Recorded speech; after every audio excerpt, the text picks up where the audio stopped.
Hey, good evening, welcome to A Foreigner in the Philippines. Well, it's a late night video for me. I know that we're all suffering with this quarantine madness. I call it madness because what's happening is that none of the other information that's coming out, that's being talked about and videoed and deleted by hundreds of doctors who are coming out with the findings for their experience, and we're tending, well, the authorities are tending to go along with the idea that social distancing and lockdown, stay at home, all of this is the way to go. And yet what's being ignored is that there's a great deal of information which says that this may not be true. And what we should be doing at least is just not disbelieving. If you just disbelieve, then what happens is you will not even consider any new information that comes out, and then there'll be no change. Now, the real reason that I wanted to make this video was because in the Philippines we are fortunate in many ways. For instance, if we're in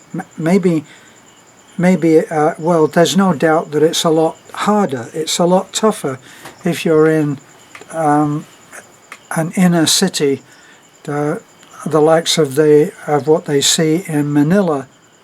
Let's face it, when people are crowded in very, very close, then things are a lot more difficult than they are for us.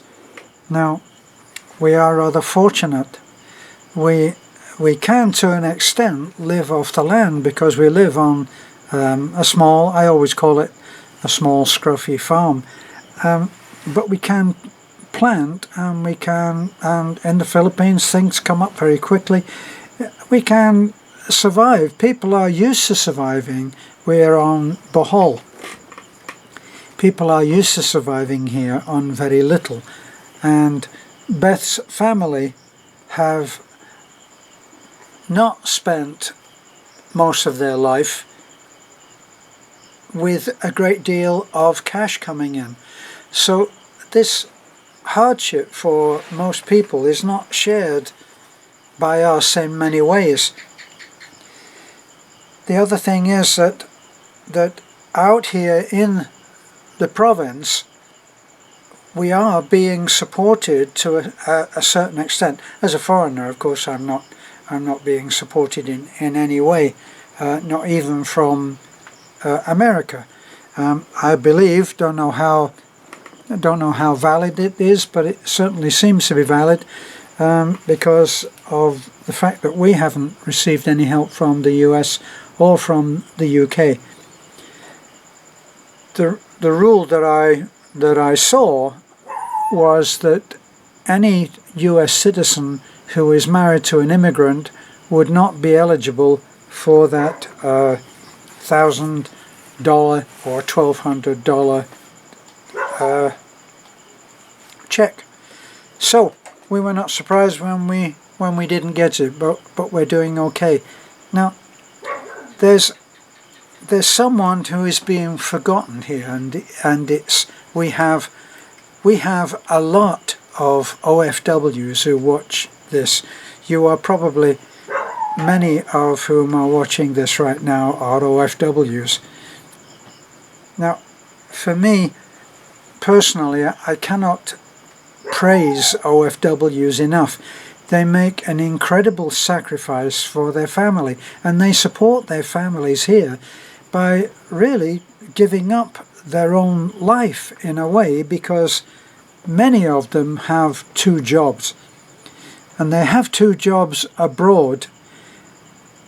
And if they are working 2 jobs abroad, they have quickly found out that life abroad is not the paradise that they have always been led to think it is. Now, with everybody, certainly in America, which is where most Filipinos think of when they try to go, that would be their number one choice, would be to go to live in America and work in America. And there they believe very much in the American dream, which certainly, if you go to America and you're prepared to work hard, I always say this about Americans, that they are incredibly hard-working people.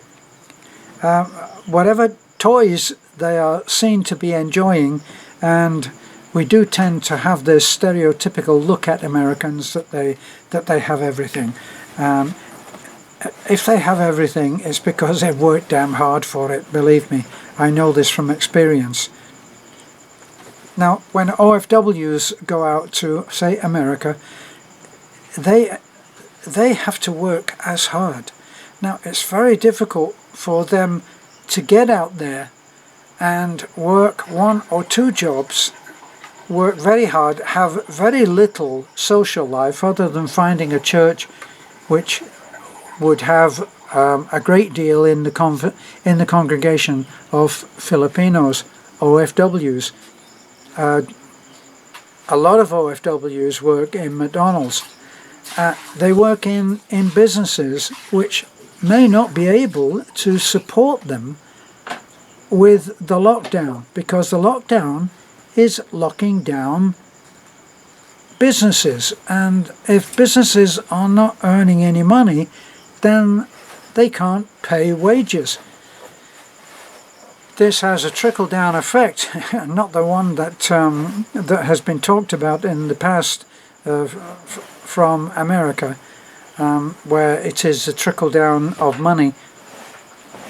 There's a trickle-down of the bad news, because if OFWs are not earning money from their 2 or 3 jobs, then they cannot send money home.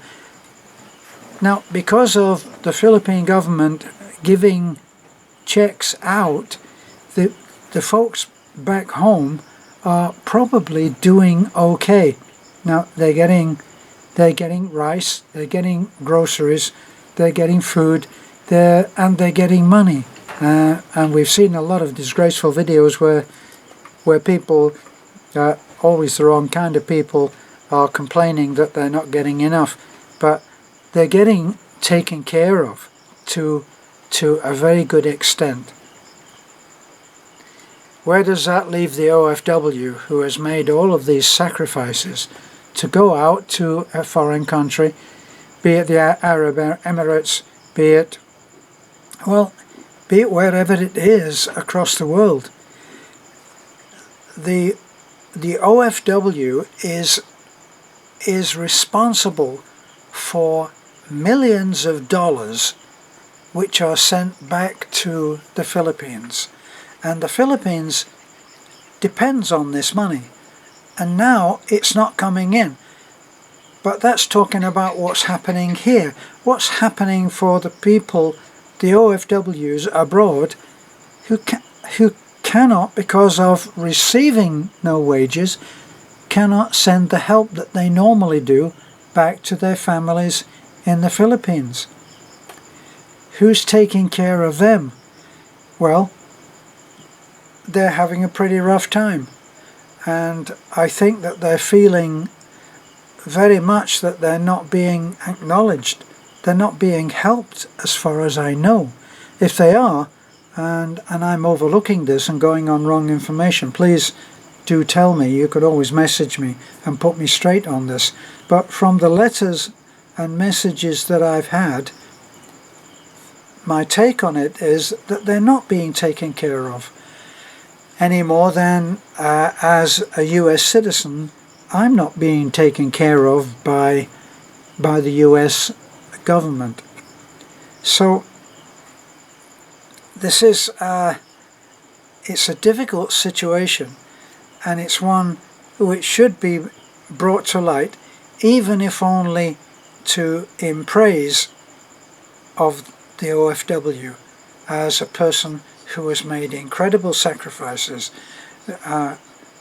You are in our prayers. We are thinking of you. we hope that this will very soon, this madness will be handled.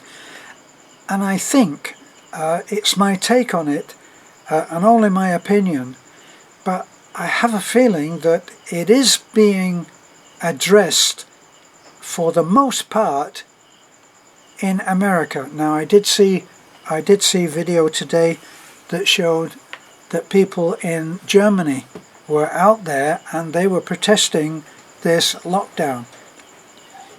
What are the side effects of lockdown? The lockdown where you are kept in your home has many side effects. Criminality has risen. Child abuse has risen. Divorce, unsettlement in marriages breaking up, relationships breaking up. Just a lot of trouble. Here on our farm out in the mountains of Burgos, yes, when we were supposed to be on quarantine and not supposed to be leaving the house, it was not a literal thing, because we live in a compound, a close family of 4 houses, I believe, and that we're close together, but we're close within a few hundred yards of each other. So we're not really locked in a house. We're not in 4 walls, which is what a lot of people are having to put up with, that they're in a tiny house in 4 walls. And we know how that is, because when we first came, when Beth and I first got married, we lived, because of circumstances beyond my control, we lived in the ghetto in Bassac in Cebu, and the next house was as close as arm's distance. That's how close the houses are. Now, if you're on lockdown and you can't leave the house, and you live in a little tiny apartment like that, you are going to go crazy. We don't suffer that because we can walk outside. We can be outside and there are no other people, no strangers, no passers-by, no pedestrians, no drive-by cars. We're the end of the road. Not literally, hopefully. We're the end of our drive is our house, and it doesn't go any further. So we're doing okay, but the people that are in 4 walls, boy, it's tough for them, and they deserve our good thoughts and our prayers. We hope that the protests that are now taking place across the world actually are going to bear fruit, and it will be shown that the authorities actually do not really have the authority to forbid people to walk outside their door, especially America with the Constitution. It's against the constitutional rights of Americans to be suffering what they're suffering right now. Hard as though it may seem, if you are pro-vaccine, if you are pro what the government is doing to, in the name of protecting you, as difficult as it may be, to understand how someone else may think completely opposite to what you think. It happens. Different people have different ideas about what is the right thing to do, and a lot of people now are protesting and saying that they have to take their risk. They have to take the risk of being run down by a car, of getting cancer, of getting ordinary flu, of getting TB, or all of these things are a risk, and we take these risks every day. Do you know that the figures for suicide are right up there?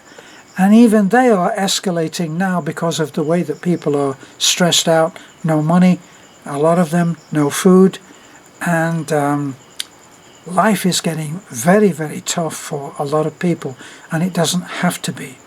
So we need a little understanding, and back to the original subject, which was the OFW,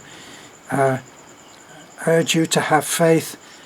Let's put our faith where it should be, not in man, but in the Lord, and we'll pray for an early resolution. God bless, and bye for now.